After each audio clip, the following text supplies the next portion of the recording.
So, welcome to the LKDF Forum of 2021 of the UNIDO, the United Nations Industrial Development Organization. I'm very happy to be with you. My name is Sebastiano Toffaletti, and I will be your moderator today. We are here with a panel which will be on the topic of inclusive innovation. So we will explore different ideas and experiences on what is an inclusive innovation. We will hear from speakers coming from different geographies. We will, in particular, explore a few aspects of inclusive innovation. We look into the aspect of cooperation, here in particular, cooperation between Europe and Africa, but indeed, suppose this is open also to other geographies. And we look into the role of SMEs, small and medium-sized enterprises, in such inclusive innovation. And thirdly, we will look into the role of digital technologies as enablers and as potential avenues for even a more inclusive innovation. As you know, the forum is organized by the UNIDO LKDF together with the European Digital SME Alliance. So I'm very happy to start this discussion with all of you. The forum is streamlined, so it's available on the internet, and we will be happy to take comments or questions from the audience later after the introductions of our distinguished guests. Interventions can be done either on the chat, or people can ask even to take the floor and show the video and ask their questions live.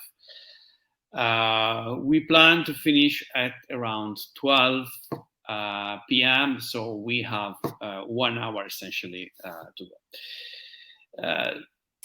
To start the discussion, I'd like to introduce the first intervention, which is going to be a video intervention from Dr. Oliver Grün, who is an entrepreneur in Germany of a successful digital company, an SME, and he's also here on behalf of the European Digital SME Alliance as president. Hello, everyone.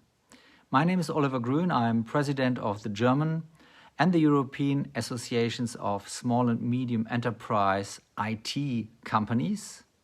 The associations called BITMi for Germany and European Digital SME for Europe.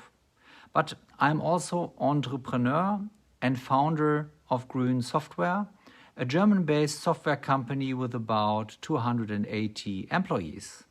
I'm very glad to send you this message and tell you about our experience with inclusive business development.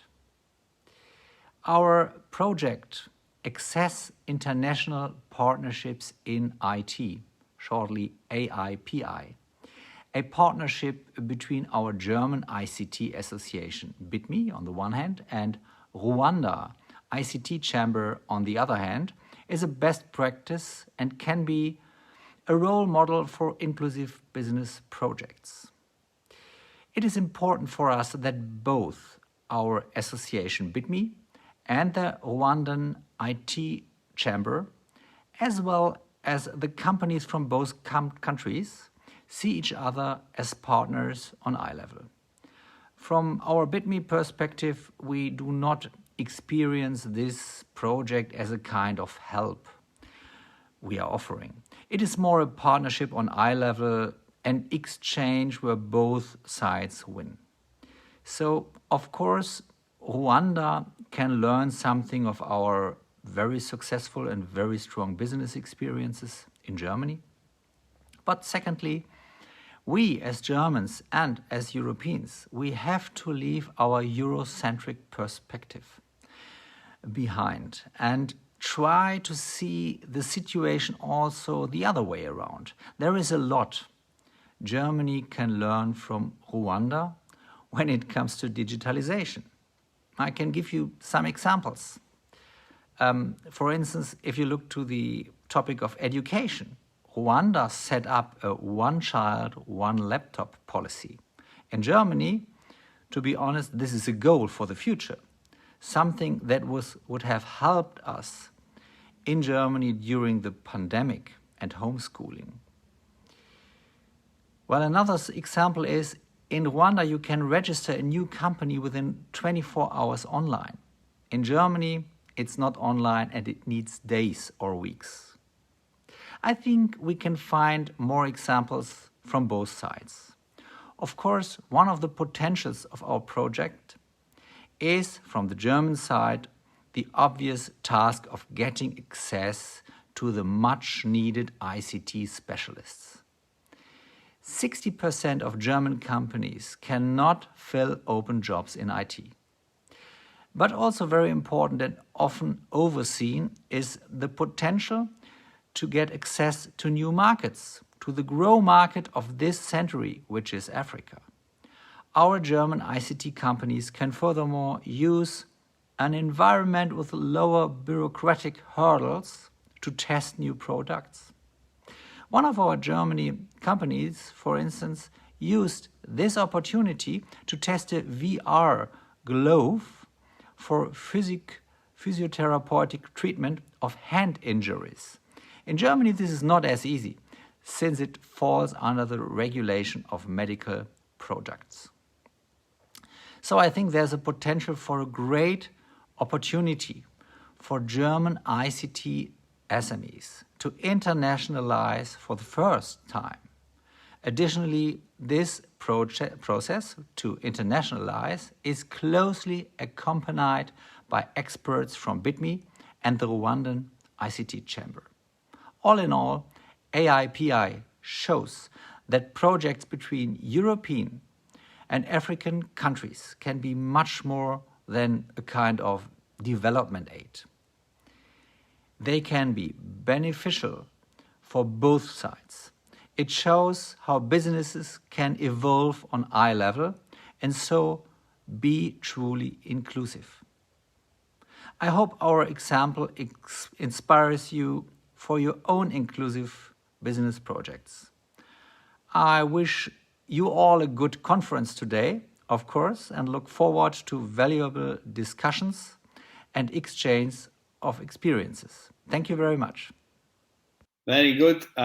Thank you very much to Dr. Oliver Grün for his words of introduction and also for helping us introducing the concept of inclusive innovation and introducing a very interesting experience of his organization in partnership with organizations in Rwanda. In that respect, I'm also very glad to introduce the first of our speakers here in the panel, Dr. Geraldine Schmitz, also from Germany. She herself is project director at BITMi, the German Association of IT, Small and Medium-Sized Enterprises. And she is leading this experience of the German Association in the partnership with Rwanda. And right. I'm very happy that I have also another person with me on this panel, Clarisse Iribagiza, and I'm very happy that she can also share her own experience as an entrepreneur coming from Rwanda herself and leading a company, an SME actually, which is very much leveraging the power of digital technologies for inclusivity. So you have your own experience, Clarisse. Thank you for being with us. And would you like to let us know what is your experience about inclusive innovation? Thank you so much for having me. I hope my audio is just fine. Excellent. Great. Yes, it's truly an honor for me to be here and just have a conversation on this topic because it's one that is very dear to me. I'm happy to just go over our story and share with you what we've been able to do. So like you mentioned, Yes, like you mentioned, we are an 11-year-old company that was started way back in 2010 as part of actually a college project. And 3 years into my business, one of the things that I quickly realized was it was impossible for us to continue to grow and achieve our mission without thinking about doing this inclusively. And by inclusivity, it meant in our specific context was, do we have the talent and skills that we need, especially from young people, to be able to, we were building software, and a lot of young people that were graduating from the university didn't necessarily have the right experiences to be able to help us achieve our vision. So that was the first challenge that we faced. And the second one that we also faced was we needed to also create that market for us. The people that we were trying to serve, were they digitally connected? So that was another point of inclusivity that was a challenge for us to be able to address, so we can, we can expand beyond the small market that we had, or the limited number of people that could build the technology products that we had built. So for us, this is where the dream of creating the HeHe Innovation Academy started from. And the HeHe Innovation Academy, really what it is, it's a research and innovation do tank that hosts a number of programs that are really focused on grooming the next generation of dynamic, passionate, skilled problem solvers to be able to tackle problems on the African continent, for the African continent, with that context in mind. So this was an opportunity for us to inclusively grow our business. And we jokingly used to call it the womb. So for us, it was the womb for our company. So we are always giving birth to new ideas, to new opportunities, and addressing new challenges always. So over the last couple of years, we launched this in 2013, and over the last couple of years, we've graduated over 430 young people through our program. I would have loved to show you some of the pictures that I had prepared for you today. We've partnered with several high schools and universities. Right now, we're working with up to 10 universities and high schools, working with young people. But we've also launched a program for SMEs, where we're running incubation programs, like right now in the agriculture space, just to help SMEs, specifically working in the agriculture space, to digitize. And of course, we cannot forget about inclusivity in terms of female representation, and our program really has a 69% female representation, and a lot of the SMEs that we're working with, especially in the agriculture supply chain, that has over 70%, over 60% female participation. So that's a huge segment for us that we are currently addressing in terms of inclusivity. And for today, I just wanted to just zoom in and shed a spotlight on one of the projects that we're working on, which is called Abundance Villages. And Abundance Villages is really focused on connecting the first mile. And for us, the first mile is specifically in rural communities, largely agrarian rural communities that are growing our food and helping us address an issue of insufficient supply chains and food security in our country, but also in the continent in general. So Abundance Villages was born out of some of the challenges that we were facing as a result of the pandemic. We had been trying to work in the agriculture supply chain, but we were not able to reach the first mile. And when the pandemic hit, obviously borders were closed, district borders were closed, and the farmers we had been working with previously, due to lack of digital connectivity and that infrastructure that we hadn't put in place, we were not able to get the food, the produce that we needed to deliver through our e-commerce platforms, and I could speak to that as well. So one of the things that we did was pivot quickly and try to see ways that we can connect this first mile. One of the things we identified was all these women had access to a mobile device. They had access to digital money, which we call mobile money here. And we had access to a platform that would connect them to consumers. So we're able to put these pieces together. And today, this has become one of our fastest growing products, working with over 6,000 farmers in rural communities across Rwanda, obviously majority of who are women. And being able to optimize this agriculture supply chain, which is critical to our African economies. And this for me has been a great success of innovating with inclusivity in mind. And right now we are actually upgrading the current platform and how we've been working with these women to include even more advanced technologies, using things like remote sensing, satellite imagery to be able to predict yield, to forecast supply, and therefore be able to efficiently allocate logistics resources for these rural communities in order to move their products from the farm to the table as efficiently as possible. And this has been a great success for us, and I'm really excited about what we're able to do as a result of this. But in a nutshell, this is what I wanted to highlight for you today, and I'm happy to take any questions. Well, first of all, thank you very much, Clarisse. I think it was very interesting to hear your own words of an experience of a successful female entrepreneur in your country. It's really great. Let's see. I have some questions for you, and I'm sure the audience have more questions for you. Let us try to see if Geraldine's audio is now good enough. So Geraldine, please, the floor is yours. All right. Great, we can hear you loud and clear now. Okay, good. Moritz, could you go to the next slide, please? I think that's okay. Thank you. Yeah, so again, I'm Geraldine. I'm working at BITMi since 2019, and I'm the project director of AIPI, Access to International Partnerships in IT.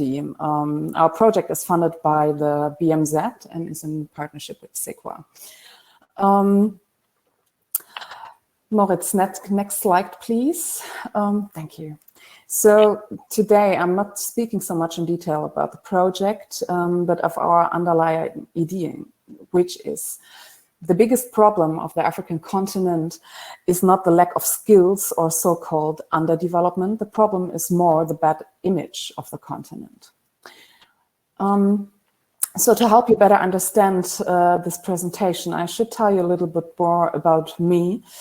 I'm an anthropologist, and before BITMi, I was a lecturer and researcher at Goethe University in Frankfurt. As an anthropologist, you very often have a different, usually uncomfortable perspective on everything. So why are anthropologists so annoying? Pretty easy question. Because we do so-called qualitative long-term research. I myself spent more than 10 years in West and Central Africa doing research on money, markets, and human trafficking. I didn't live in hotels or fancy apartments, but in a trader's family, mostly in northern Ghana. I spent years at a time in this family, often without electricity or running water. So long story short, as an anthropologist, I have an inside perspective. Morris, can you give me the next slide? Thank you. So because of this perspective, I will not tell you much about the activities in your project today. You can always read about them on our website. No, I'm going to tell you something about our vision in our German and Rwandan project team. And this vision starts with inclusion. So think a moment about the term inclusion. And now think a moment about the term developing or developing country. It is striking to me, calling another country underdeveloped and another country fully developed doesn't seem very inclusive to me, right? So let's start with the fact that the term developing country was named by Harry Truman in 1949 as a sign of American hegemony. That ideology goes hand in hand with the term third world. Again, not very inclusive and not admitting that Africans could have any skills at all, if you ask me. Moritz, next slide, please. Thank you.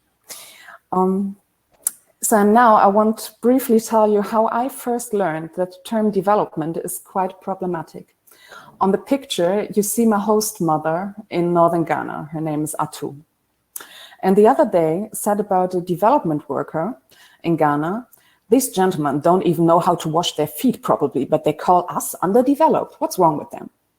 He came in her shop with really dirty shoes, and so the whole thing came up.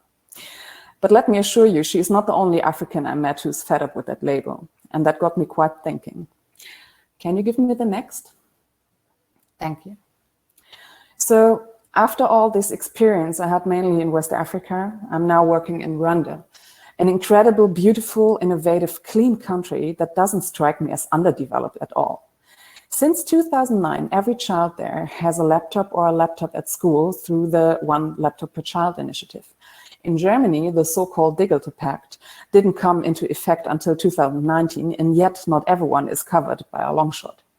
Rwanda has the highest rate of women in parliament worldwide. In Germany, we women still have to deal with inequality on a daily basis. In Rwanda, there are innovative drone programs, and robots help out in hospitals to relieve the nurses. I have a feeling that Germany is the developing country here. And these are just a few of the many examples I could give you where Germany is lagging behind and Rwanda is, to stay in that terms, in front of us. And now I would like to turn to the project. In 2019, an entrepreneur asked me in pure horror, "You are traveling there to Rwanda? There's a civil war." And I was like, no, not for the last 27 years. And by the way, it was a genocide. So what is the deal, right? Yeah, when countries are titled with such a negative evolutionist connotation, they have a terrible image. In the case of Rwanda, the image is the genocide and poor development country. But Rwanda is fully digitized, innovative, healthy, safe, and have an ever-increasing economy. So if you stop using the term development, all we see is a super cool country you want to do business with. And that's what we do at ARPI. We know that there is not just potential in Rwanda, but there are skills. We can learn from each other. We bring German and Rwandan companies together in a project from which not only the also poor African profit, but also German businesses. Eye level is our guiding principle. Economies probably grow by doing business, not by aid. But please don't get me wrong. In a crisis, you need aid. But although the image of Africa seems like the whole continent is in a crisis, believe me, it's not. Can you give me the next? Thank you. As BITMi, we represent the German IT-SMEs. In Rwanda, there are for now almost only SMEs. So the companies we are representing on both sides are on equal footing and know their mutual needs. For both sides, there are many market entry opportunities, outsourcing opportunities, knowledge exchange, job creation, and much more, which we promote in ARPI. In addition, we have two projects that I would like to point out in particular, because this is also about inclusion through digitization. Together with experts from GS1, we are building GS1 Rwanda. So in the future, Rwanda will no longer have to buy QR and barcodes needed for trade at high cost from other countries, but will become part of the global value chain. Moreover, we're not only training graduates and businesses in Kigali, the capital of Rwanda, but also in the rest of the country. We are one of the very few IT projects in Rwanda that does that. When you consider that Kigali has only 1 million inhabitants out of 12 million, you wonder why. So to come to the end, my answer to the question, how can businesses innovate inclusivity, is with breaking down paradigms through trade relations and economic partnerships at eye level. No aid, no development, nothing like this. Only equal partners, only a long-needed inclusion. And in our project, it's inclusion through eye level and digitization. Thank you very much. Excellent, Geraldine. Thank you very much. Very enlightening to see your perspective, really your personal perspective and experience into working with these fantastic partners in Rwanda and in Africa more in general. Let me perhaps go back to Clarisse, who spoke earlier, because we'd like now to start a little bit a discussion, and I'd like to invite everyone in the audience, those who registered and who are here with us in the Open platform, to feel free to shoot your questions, perhaps using the Q&A or the chat functions. I'll try to take questions from the audience as soon as possible. So really feel free to go ahead.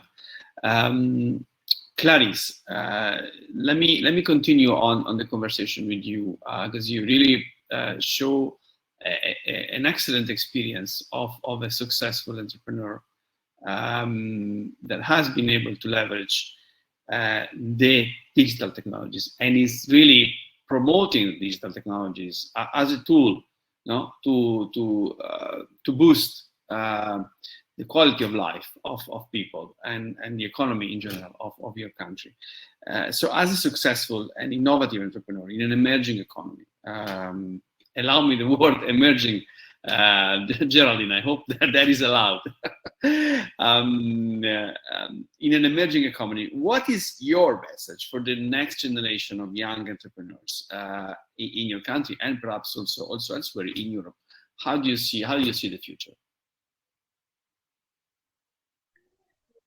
Thank you. That's a really interesting question, in the sense that I try to refrain from, telling people how to live their lives. It's something that as an entrepreneur, I've learned the hard way. I remember when I first got started, I thought entrepreneurship was the answer to everything. And I constantly, encourage young people to start businesses. And I've come to the conclusion that I think the most important thing is to continuously invest in yourself. And that's what I would tell young people.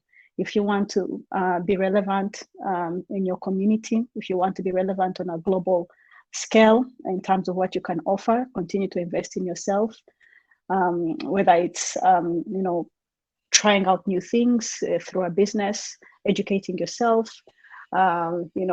getting practice in a specific sector by getting an apprenticeship, an internship. That's what I would advise young people, but also be very engaged, not just locally, but globally as well, because it's very eye-opening.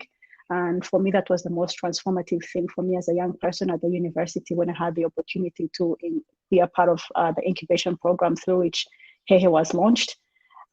Be engaged. And I think to Geraldine's point, one of the biggest issues that we face globally is when we are so caught up in our small, paradigm of our tiny communities and do not take the opportunity to learn about other cultures. And as an anthropologist, I would say that's a great opportunity to be able to do that. And hopefully we could learn more from you on that. But that's the advice I would give. Invest in yourself and expand your horizons, learn about other cultures, and don't have assumptions going in. Just be open-minded. Yeah.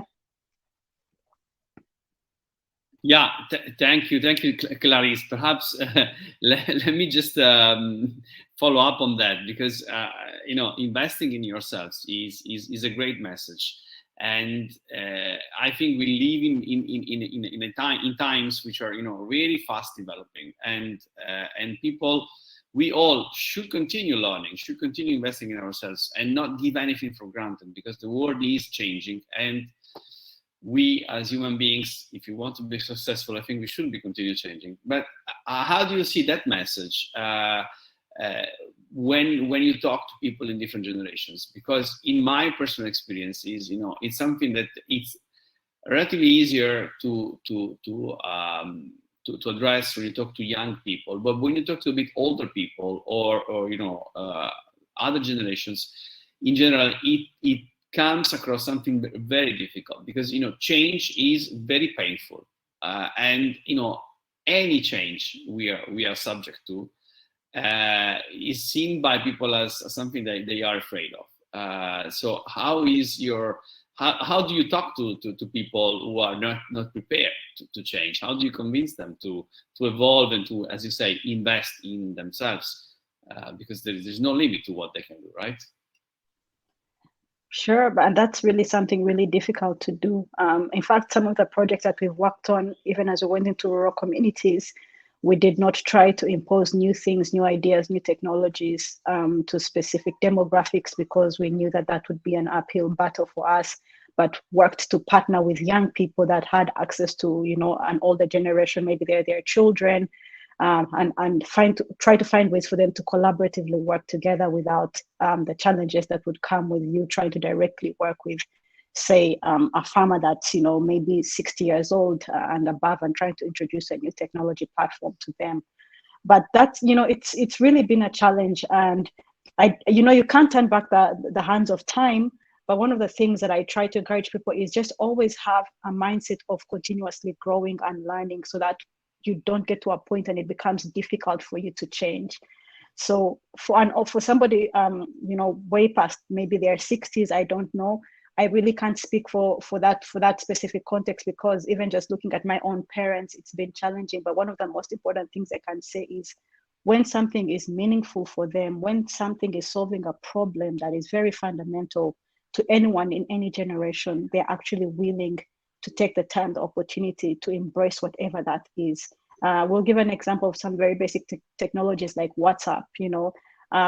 We've seen, people from across all demographics learn to use this technology simply because they want to stay connected, they want to communicate, and now they're using it for business, they're using it to trade, and which is really powerful.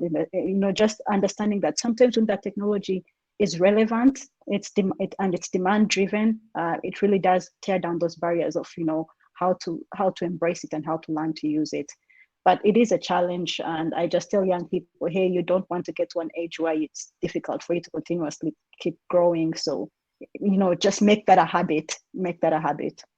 Yeah, thank you. I mean, and I can tell you that at least as far as I know, in Europe, we are, not always prepared to change, not always really ready for the new technologies. And when I see people like you that are very enthusiastic, I think perhaps we are a bit old and we are not ready ourselves to take on the power of change.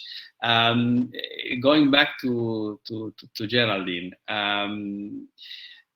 One element which is perhaps important in also in your experience and in the project you are carrying out on behalf of BITMi is how do you see the difference between working for ICT companies, larger city companies, I don't know, say Siemens or Orange or big operators and SMEs, small and medium-sized enterprises, when you are working really in these partnership or cooperation projects with other countries?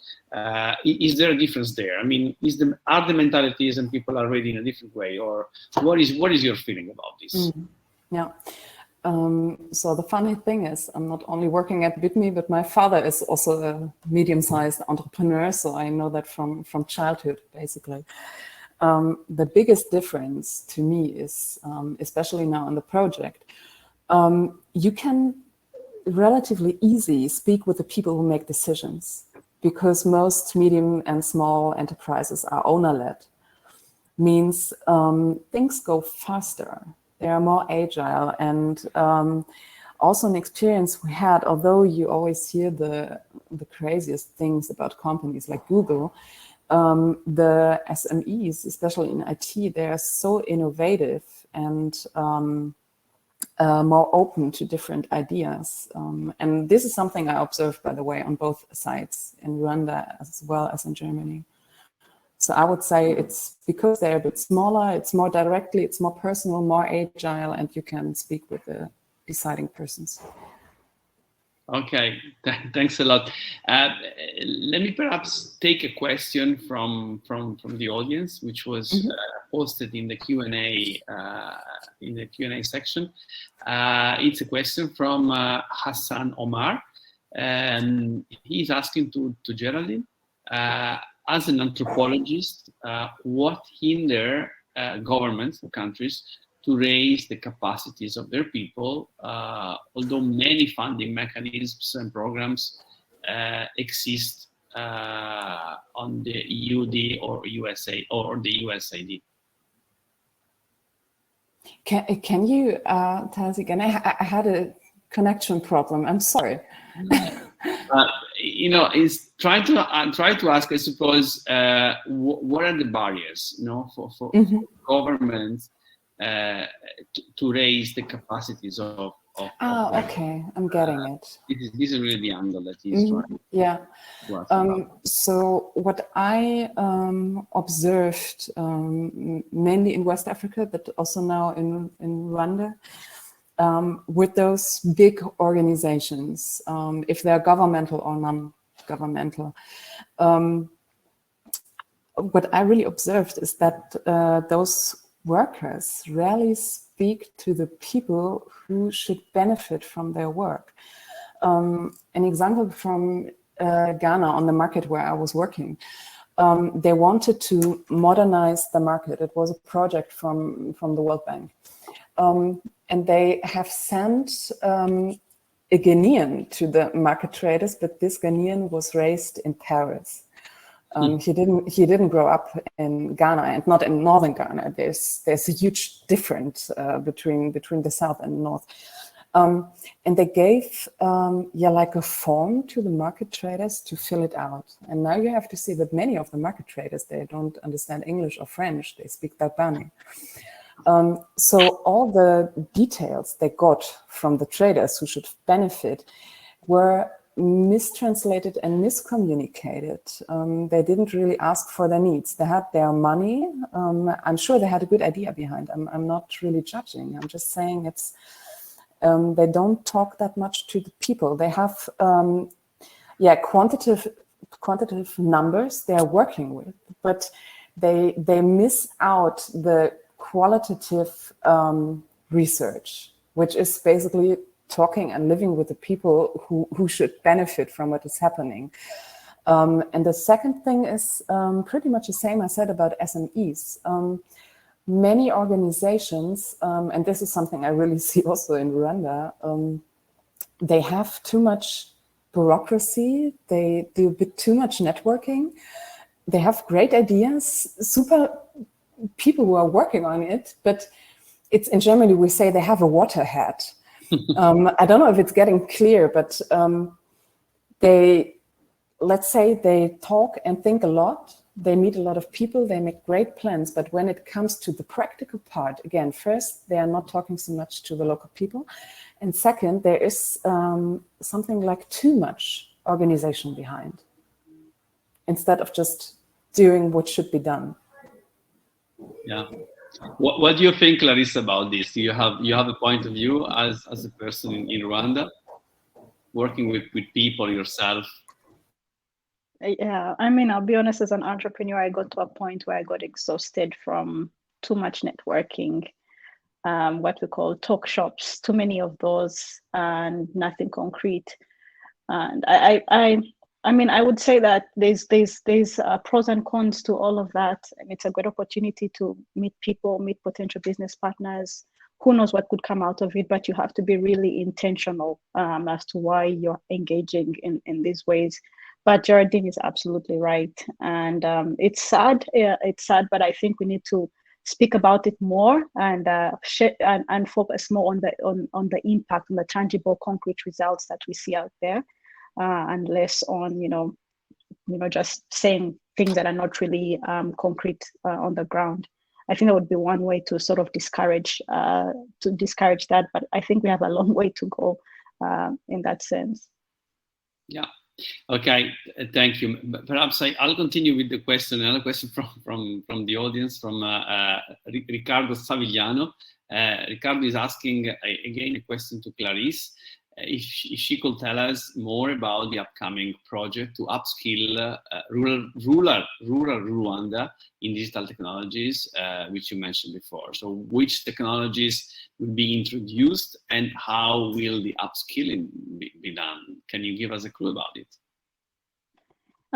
Yes, so I spoke briefly about a project that we're working on called Abundance Villages. And it's really, abundance villages are connected agriculture collection points that are helping us be able to move produce from the farmlands to our customers, whether it's in cities, to businesses. And right now, the way that it's working, it's really pretty basic. Farmers are using their mobile phones to receive order requests from our customers to know what needs to be sourced. And it's as basic as that. And then, digital payments happen instantly once the sourcing request is fulfilled, which is really a huge milestone. If you think about maybe 3-5 years ago, not everyone was using this type of digital payment solution. But the next step for us now is how do we take it, how do we take it a notch higher to be able to determine what it is that is in those farmlands? Because that's one of the biggest challenges that we have. Right now, it's sort of on-demand buying, but we would like to be able to forecast the supply. And in terms of technology that we want to build, we're using remote sensing to be able to map out these farmlands, to analyze the crop yield, to therefore forecast the supply. And the farmers will be able to have a simple mobile application where all they need to see is what that forecast looks like, information on when it will be available in terms of harvest availability, and what the sourcing request is from our customers. It's a simple technology solution on the farmer side, but in terms of what's happening in the background, it's actually quite exciting for us, and hopefully it will be something that we can share some good impact results with you in the future. Okay, thank you, Clarisse. If I go back now to Geraldine, because you spoke earlier on a question about development programs, let me call them that way, by governments. So, in your experience, what could be the role of private associations, organizations like BITMi, in support of SMEs, or in support of civil society more in general, in these programs? Can they do something different? Do they have a role to play, in your opinion? Yeah, but the answer is maybe a bit disappointing because it's super simple. Just do business. That's it. Because I mean, it's proven by so many economic scientists, but also if you just take a look at, let's say, China, for example, stop doing aid or big development programs, just do business. That's it. Economies grow by doing business in partnerships which are equal, because this is how sustainable development, yes, I'm using this term, can actually work. It's not with this aid thing. Just do business. That's it. And many of the entrepreneurs with who I'm speaking, they're like, they think it's complicated to do that, just because it's on a different continent. But actually, it's not. Businesses are something even I, as an anthropologist, can say they're almost the same everywhere. You can do business with everyone. And if you look at China, for example, see how this state or the economy has improved since the borders are open and they do business with different countries. I mean, could there be a better example? Mm-hmm. So the very short answer is do business. No, I mean, this is a powerful point, and there is nothing better than what you mentioned, this sustainability.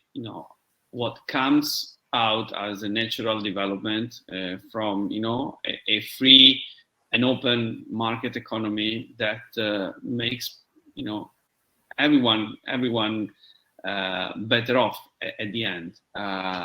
So we should, as you said probably in the beginning, try to break down paradigms and let people really work. Yeah, and if I may add something, this is not just for the reason behind is not just that business is helping economies. It's also, I mean, imagine how it is for, let's say, a Rwandan entrepreneur, and a big developing association is coming there and says, we came here and now we help you. This is, it also has something to do with ethical practice, right? And eye-level spirit, and not saying I'm a super cool economic development worker from Germany, UK, name it, and I'm coming here to show you how you can do your business. Rwandans don't need that. They know how to do their business. They just need business partners which are open-minded. That's basically it. Clarisse, correct me if I'm wrong, but. Geraldine, I love your message, and I wish we could all hear it, not just on the German side, but also on the Rwandan side, and believe in it, because I think a part of us also needs to believe that is true.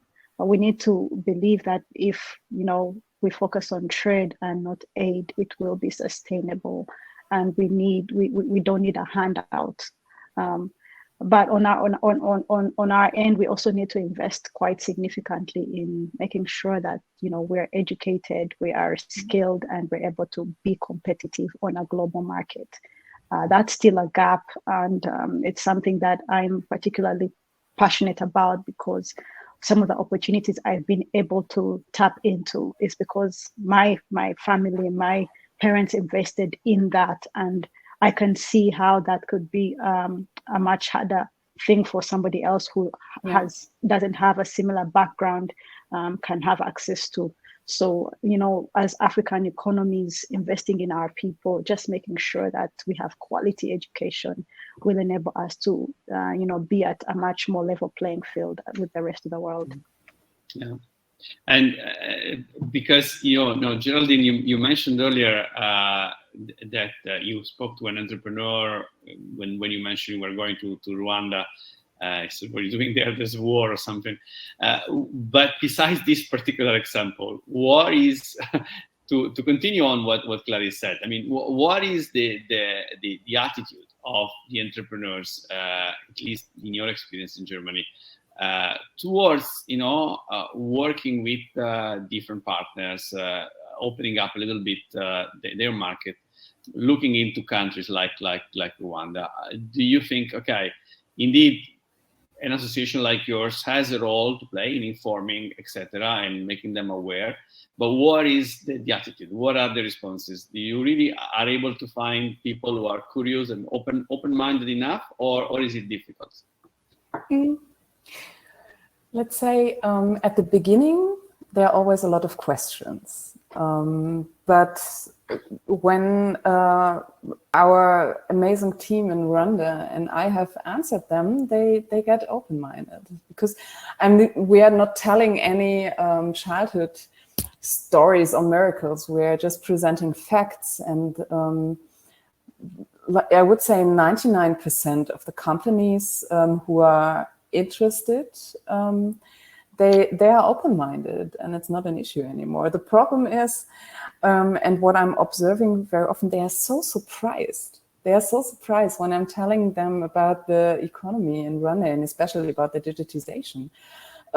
So you really first need to inform most of them. Of course, you have also some who already had like business opportunities in other parts of Africa or Latin America.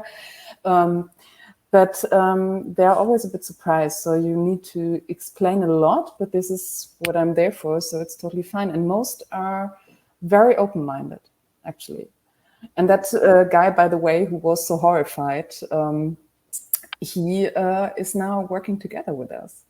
So, and I mean, it's not his fault that he was surprised and horrified. It's also because what is in our news about the continent. Yes. Yes, indeed. I mean, we are all confronted with a lot of news, which, we cannot digest. There is not probably sufficient and good information about reality. No? A lot of misleading information. For example, just last year, a big newspaper in Germany, the Frankfurter Allgemeine Zeitung, which is seen as one of the best, most reliable newspapers we have, called Rwanda a Francophone country. It's not. That wasn't a typo. It was just wrong. It was just wrong. So, yes. Yeah. And on your end, Clarisse, you mentioned that there is also, an issue in having the people and the entrepreneurs ready to really see the value in this eye-to-eye cooperation. So or are they ready, or are they seeing themselves, allow me, not on the same level, and so not ready, and maybe waiting for subsidies or help, rather than being really ready to be just partners on the same level. The sad thing is, it's not that they're not ready. It's that they believe that they're not ready. Yeah. And just like our counterparts on the German side are reading, fake news, if I may, about what's happening with the continent, and that's their perception. Also, a lot of people here have been fed different messages for a really long time about their value, their worth, and what they're able to do. And being able to overcome that and start to believe in themselves. For me, this has been a journey, almost a lifelong journey. And sometimes I'm surprised. I'm like, oh, I made it into that program. And then when I get into the program, I'm like, why was I surprised that I could make it into that program? But it's because of the things that we've believed about ourselves, thinking that we're not good enough or we can't do something. And again, just being, just breaking down those mental barriers. And it's one of the things that we love to do at the HeHe Innovation Academy.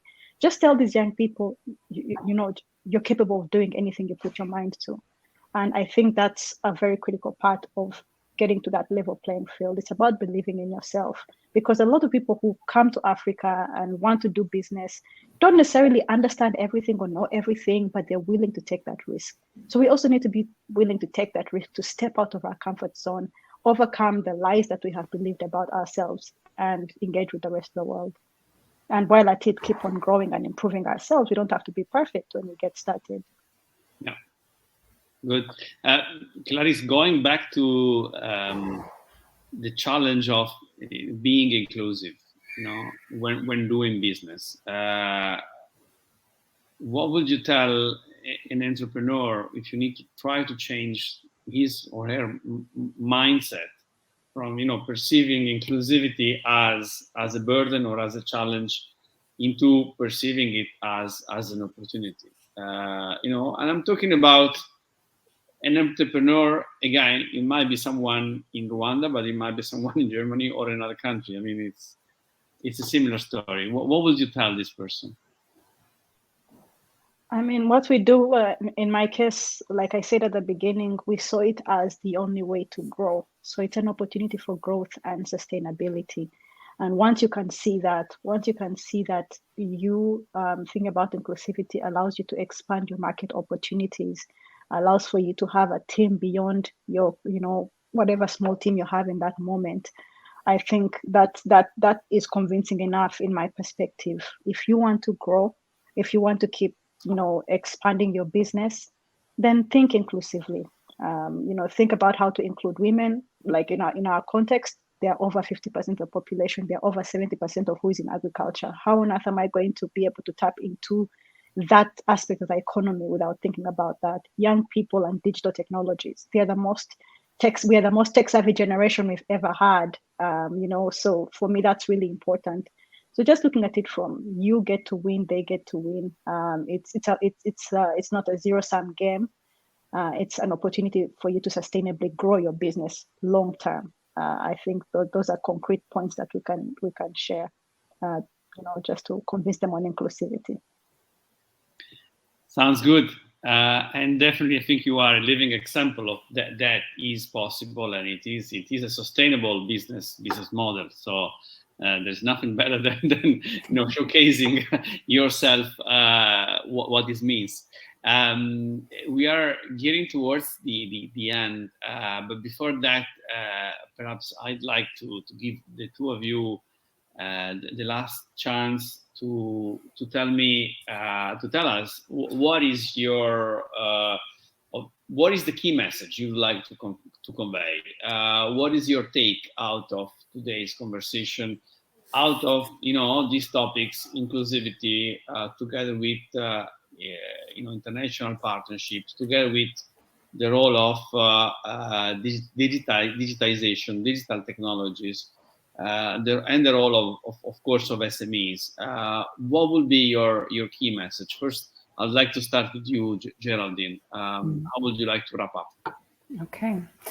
I would say stop sorting the world in developed and not developed.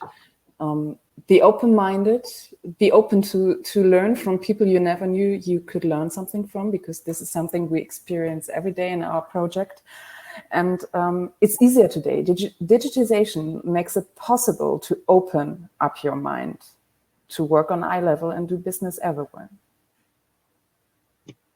Super. Clear. What about Clarisse? What about you? What will be your message for today?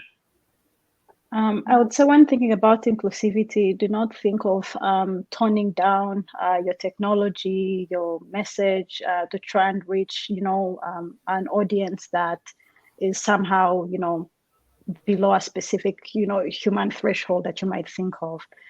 I hear a lot of innovators thinking about, oh, we're going to Africa, so we have to dumb down our technology, we have to dumb down the way we're doing our business. But it's really about focusing on meeting people's needs. And once you can understand who those people are, you don't have to lower the standard for them. You just have to understand their unique needs. And it's really that's really the key message there. It's the fact that their needs are unique, and do not come in with assumptions. Listen, learn, and who knows what great opportunities and innovations might come out of you just doing that. Excellent. With this, I'd like to thank both of you, Clarisse and Geraldine, and everyone else who was with us in the audience.